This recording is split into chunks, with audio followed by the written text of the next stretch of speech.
I built that company from the ground up, and he erased me with a signature. My name is Daniel Hayes. I'm 46 years old, and for nearly 2 decades, NeuroCore Systems was more than just a job. It was home. I started with nothing. Grew up in a small town outside of Milwaukee. My parents were honest people. My father fixed HVAC units, and my mother worked nights at a diner.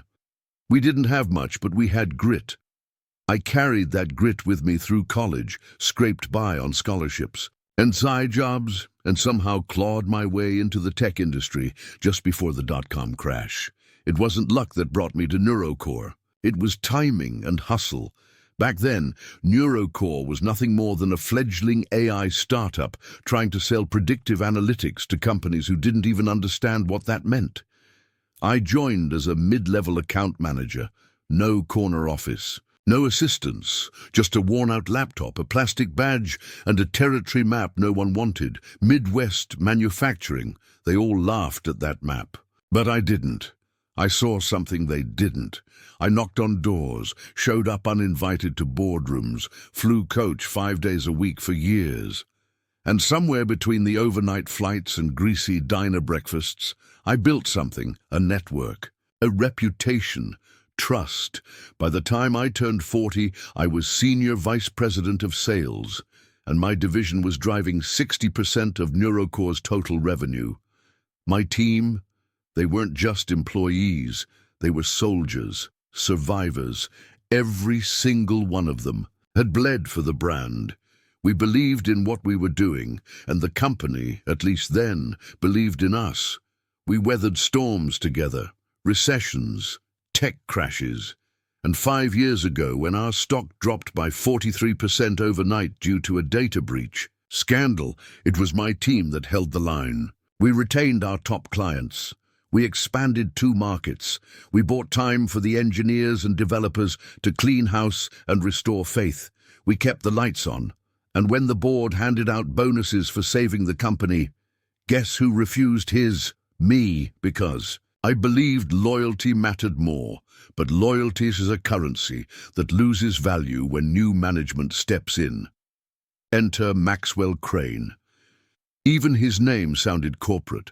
Slick hair, tailored suits, and that eerie brand of confidence only people with inherited. Power seemed to have. The board brought him in from a global firm I'd never heard of, said we needed fresh vision, disruption, global alignment. Translation: Maxwell was here to shake things up. I remember the first time I met him. We were in the executive boardroom, the one we jokingly called the fishbowl because of its glass walls. He walked in, shook my hand with 2 fingers, and called me Dan. I smiled politely, but my gut tightened. He introduced himself with a slide deck. I introduced myself with results. After I presented our Q2 sales, record-breaking numbers, mind you, he blinked slowly and said, "Nice, but are we aiming for volume or value here?" That was the beginning of the end. In the weeks that followed, I started noticing changes, subtle at first. My budget requests were delayed. Project approvals that once took hours now took weeks. He started inviting junior analysts to senior strategy meetings and leaving my name off the list. Then came the reorganizations. He called them realignments. A few regional directors under me were reassigned, some mysteriously let go. No explanations, just clean desks and cold goodbyes. I wasn't naive. I'd seen corporate politics before, but this felt different. This wasn't just restructuring, this was erasure. One by one, he began removing the fingerprints of the old guard. Anyone who'd helped build NeuroCore into what it was. I remember standing in the break room one evening, watching my reflection in the microwave door, wondering how many more of us would be replaced before the heart of the company stopped beating altogether. But I held on, for my team, for the people who still believed, and then the numbers came in. Our division had just closed the highest quarterly revenue in the company's history. Clients were expanding contracts. Some of our long-term partners even sent thank you letters addressed to me personally. I thought, this is it. He can't argue with results, but Maxwell didn't congratulate us, he ignored it. 2 days later, during a Thursday leadership call, he presented a new sales model, one that slashed half our territories, cut commissions, and centralized control directly under the COO. When I raised a concern, he smiled and said, "Appreciate the feedback, Dan. But it's time we evolved. Beyond personality-based selling." I stared at the screen in silence. My entire division was being gutted in real time. That night, I stayed late in the office. I sat at my desk long after the lights in the hallway shut off. I looked over pictures of my team, the ones I'd pinned to the bulletin board, team retreats, award dinners, baby announcements. These weren't just colleagues, these were my people, and somehow I knew something was coming. The next morning, it happened. At 9:03 a.m., a calendar invite popped up on my screen. Subject, one-on-one with Monsieur Crane, location, Executive Suite 5B time, 2 to 2 p.m. agenda. No context, just a meeting. I clicked the invite. My cursor hovered over accept. My stomach twisted. Something wasn't right. I'd survived crises, mergers, scandals. But this felt like betrayal knocking on my door in a $1,000 suit, so I stood up, straightened my jacket, and said out loud, to no one in particular, "All right, Max, let's see what you've got." The elevator ride felt like a coffin lowering into the ground. Each floor we passed, I could feel the pressure mounting in my chest. My reflection in the mirrored doors didn't blink. I'd spent years perfecting that calm exterior. Today, it barely held. Suite 5B, executive level, Maxwell's office. The air up here always felt thinner, colder. Sterile glass walls, white furniture that looked like it had never been touched, and those abstract paintings that probably cost more than I made in a quarter. It didn't feel like a place for ideas. It felt like a waiting room for execution. Maxwell's assistant didn't meet my eyes. She just pointed. "He's ready for you." Of course he was. I pushed the door open. The soft click behind me was the loudest sound in the room. Maxwell Crane sat behind his glass desk, spine straight, suit immaculate, expression blank, like he was already thinking about his next meeting. "Daniel," he said, like we were old friends. "Come in." I didn't sit right away. I looked around. No coffee, no notes, no pleasantries. Just a man who'd already made a decision. Something in my gut turned ice cold. Finally I sat. He folded his hands like he was preparing a script he'd rehearsed a dozen times. "I'll get right to it," he said. "We've been reviewing our executive structure, and after long consideration, we're moving in a different direction." Silence. I blinked. Different direction. "Yes," he said, tone steady. "It's a strategic realignment." "Nothing personal. You've done good work, but we need to optimize for future growth." I laughed, just once, quietly. I couldn't help it. 60%, I said. He tilted his head.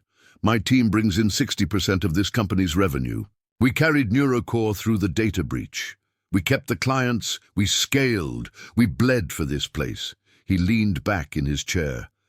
"That was then. We're building for what comes next." I didn't say anything.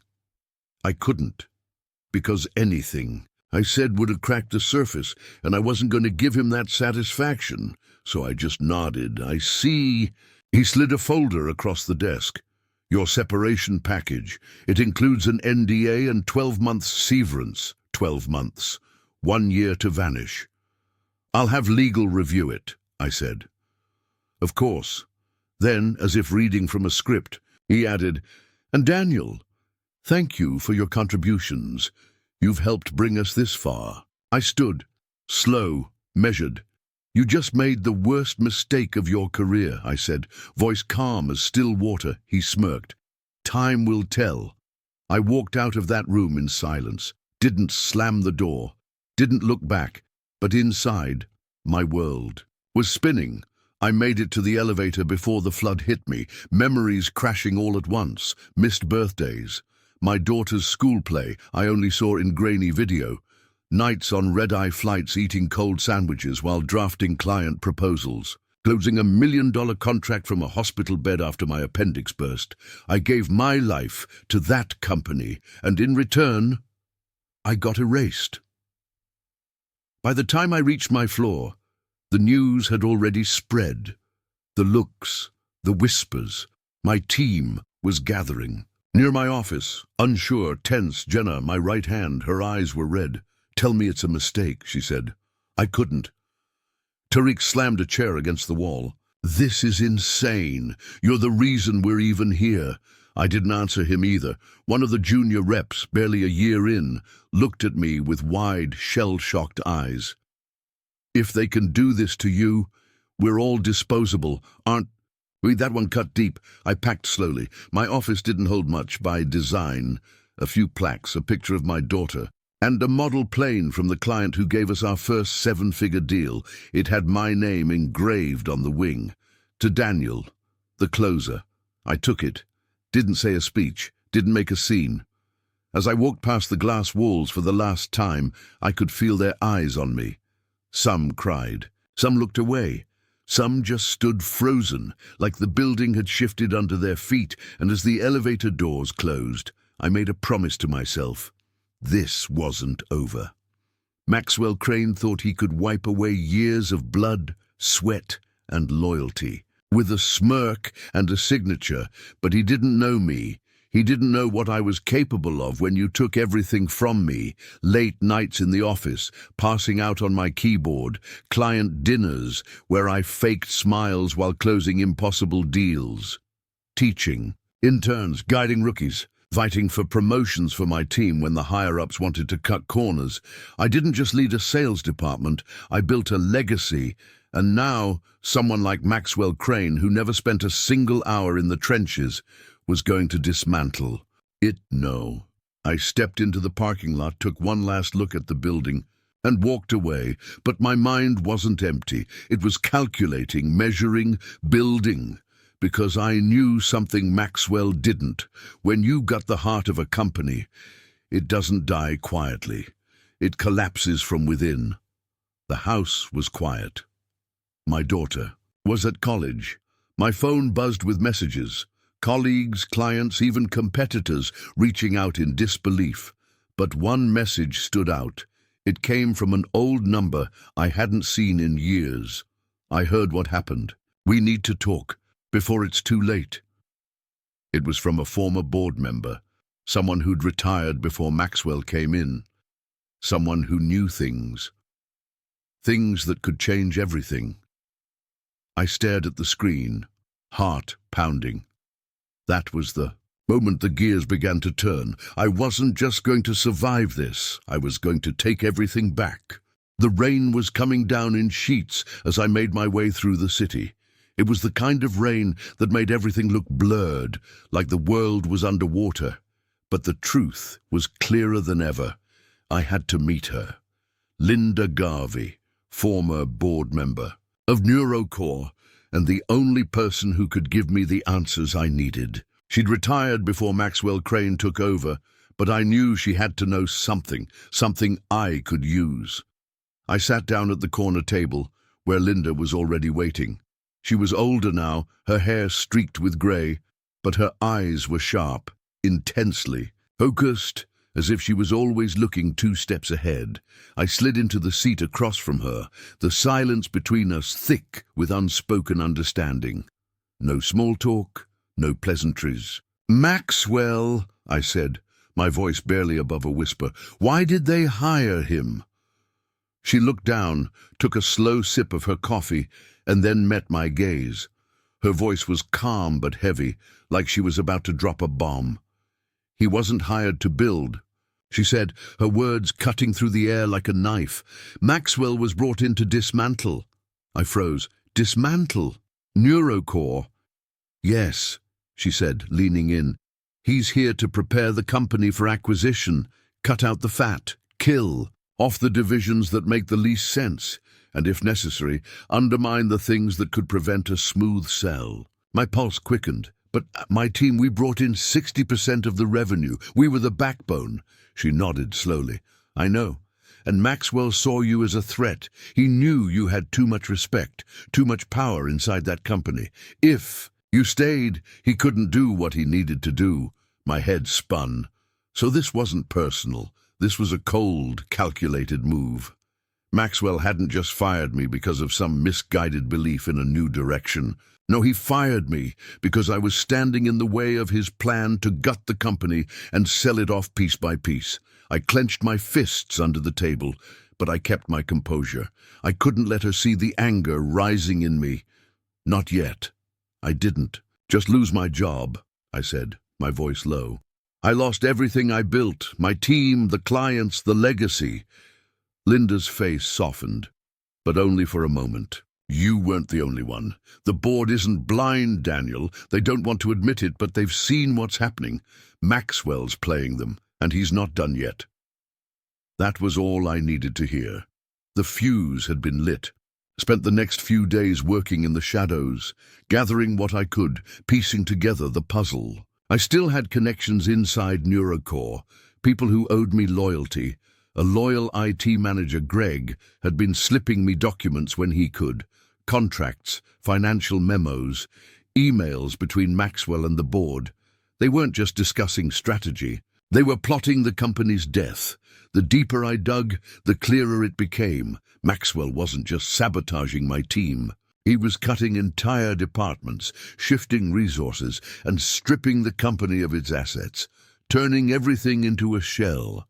He was preparing NeuroCore to be sold off for a fraction of its value, and he didn't care how many people he destroyed in the process.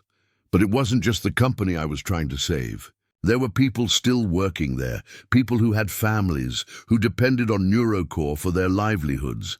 I couldn't let Maxwell get away with this without doing something. There were two sales leads, Mark and Julie, who had stuck with me through thick and thin. They were my eyes and ears, and they'd been funneling me more and more damning documents.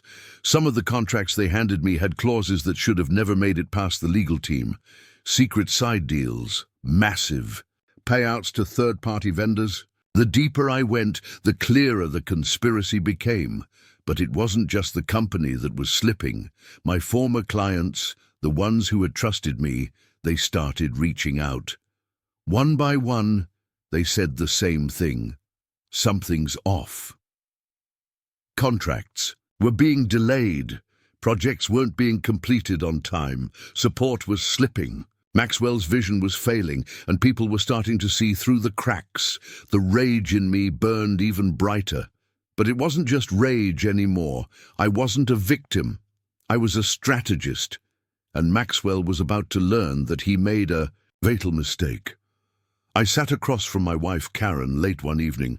She could tell something had shifted in me. The anger was still there, but it was more controlled now, more purposeful. She put a hand on mine, her voice gentle. You don't owe them silence. You owe yourself peace.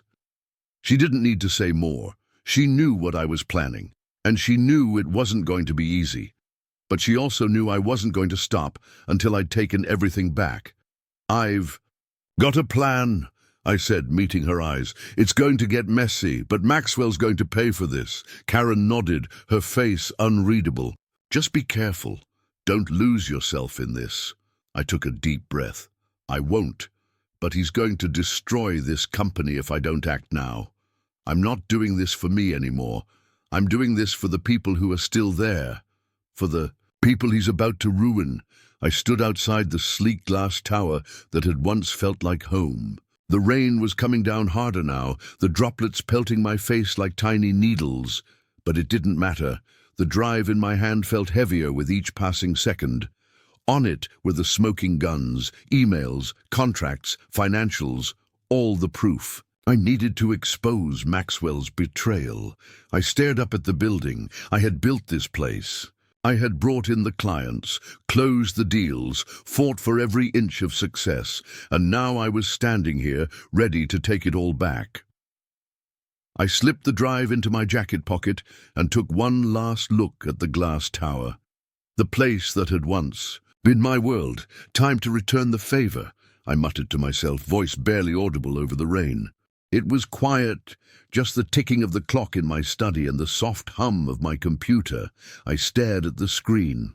3 emails, each with the same subject line: urgent, confidential evidence concerning NeuroCore leadership. Each one addressed to a different power center: the board of directors, the top 5 institutional investors, and a seasoned investigative journalist, Janine Crowley, who once called me the ethical architect behind NeuroCore's rise. Attached to each email, the full dossier: contracts, redline projections, memos, backdated files, and the crown jewel, a 41-second audio clip of Maxwell on a call with a private equity broker. He had no idea the IT manager he trusted was still loyal to me. In the clip, his voice was sharp and arrogant. "Look, once we trim the legacy junk and inflate the pipeline, they'll pay a premium. By Q4, NeuroCore's not a company, it's a product. Clean it, dress it, sell it, that's the play." He laughed. I didn't. I hovered over the mouse. My hand hesitated, not out of fear. No, that had burned away. This was the moment before. A dam breaks. I thought about the late nights I'd spent writing code by hand, about mentoring interns who now had families, about the name NeuroCore, sketched once on a napkin with a dream behind it. And then I clicked send. A quiet moment. A long breath, and then release. 24 hours later, it wasn't quiet anymore. The first ping came from TechPulse. NeuroCore faces whistleblower storm, CEO under scrutiny. Then The Verge, Bloomberg, Fast Company. By mid-morning, NeuroCore's stock dipped 9%. By the close of day, 14%. My phone lit up with numbers I didn't recognize. I didn't answer. Inside the company, I imagined the tremors, whispers in glass hallways, the sudden silence in Slack channels, desperate meetings behind closed doors. Maxwell would be pacing, trying to spin. I knew his kind. They always had a story ready until the story turned against them, and it had. Linda called. Emergency board meeting, tonight. I said nothing. I didn't need to. She continued, her voice low but steady. They're shaken. The investors are furious. Someone forwarded your dossier to the legal team. There was a pause. Then she added, the recording, it hit hard. I wasn't in that boardroom, but I could see it. The long oval table, the leather chairs, the wall-size screen. Maxwell standing there, wearing his favorite navy suit, a tight smile on his face, eyes scanning for allies. Only this time none were left. The chairman, Elliot Brandt, leaned forward. Mr. Maxwell, we need to address some troubling documents that were circulated today. And this audio clip, is it your voice? Maxwell swallowed. Taken wildly out of context, this is a smear campaign, probably by disgruntled former... We've verified the metadata.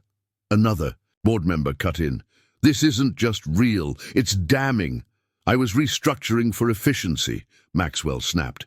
That's what I was brought in to do. Elliot leaned back. You were brought in to lead, not gut. Maxwell's face twitched. I've done nothing illegal, but you misrepresented projections. You concealed division losses. You've put us at legal risk. Investor confidence is collapsing. Maxwell's voice dropped. You think this is all Daniel Hayes? He's manipulating you? And then Linda spoke. She had joined the meeting remotely, camera off, voice clear. It's not manipulation, James. It's the truth, and you buried it. That's what you'll be remembered for. There was silence, then motion, a vote. Unanimous. Maxwell was out. The next morning I got the call. I let it ring once, twice, then answered. Linda's voice was almost tender.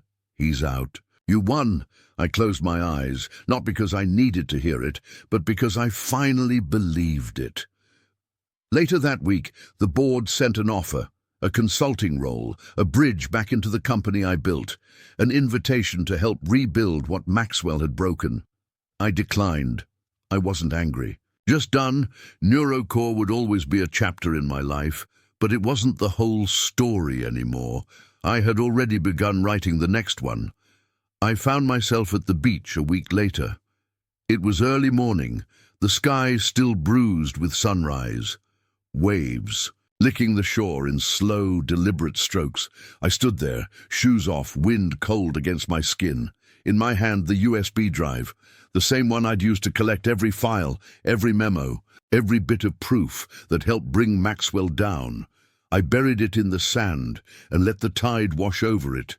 A kind of ritual, not revenge, just release.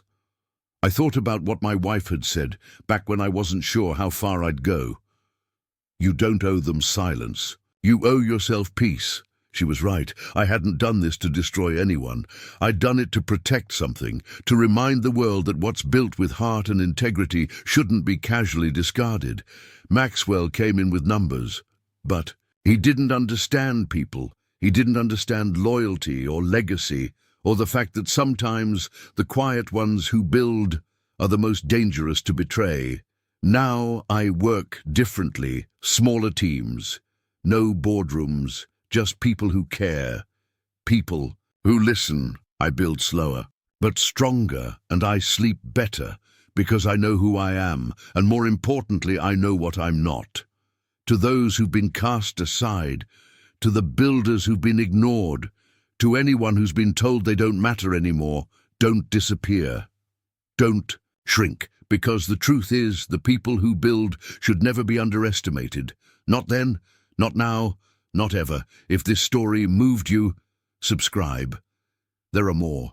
Stories of loss, triumph, grit, stories worth hearing, because behind every fall, there's a rise waiting. You just have to write it.